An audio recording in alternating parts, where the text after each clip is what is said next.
ഒളിപ്പിക്കണ്ട, കണ്ടു. ഞാൻ രാവിലത്തെ ഒരു മൂഡിന് ഇരിക്കിരിക്കി.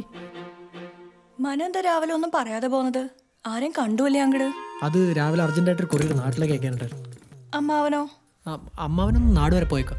എന്തു പറ്റി? അമ്മാവൻ നാട്ടിൽ കുറുന്തോട്ടിയുടെ ബിസിനസ് ഒക്കെ ഉണ്ട്. ഇന്നലെ മനു അവിടെ ഉള്ളത് നന്നായി, ഇല്ലെങ്കിൽ ഞങ്ങൾ പേടിച്ച് ചത്തന്നെ. ഏയ് ഇനി അവൻ വരില്ല. ആണുങ്ങളെ കണ്ട് പേടിച്ചില്ലേ?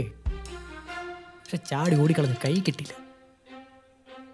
എന്തേ, മറന്നോ? ഇല്ല, വിട്ടുപോയതാണ്. സത്യം പറഞ്ഞ ഇന്നലെ ഉറങ്ങിയിട്ടില്ല. ഗോപനാണ് കൊള്ളാല്ലേ. മനു പറഞ്ഞ പോലെ തന്നെ ഒരു കണക്കിന് നോക്കിയ ആ ഗീതയുടെ അവസ്ഥ തന്നെ എനിക്കും. നമുക്ക് ബാക്കി വായിച്ചാലോ? അയ്യോ, ഇത് രാത്രി വായിച്ചാലും ശരിയാവും. പകലൊന്നും ഗോപം വരില്ല. ഏയ് നമുക്കൊന്ന് വായിച്ചു നോക്കാന്നേ.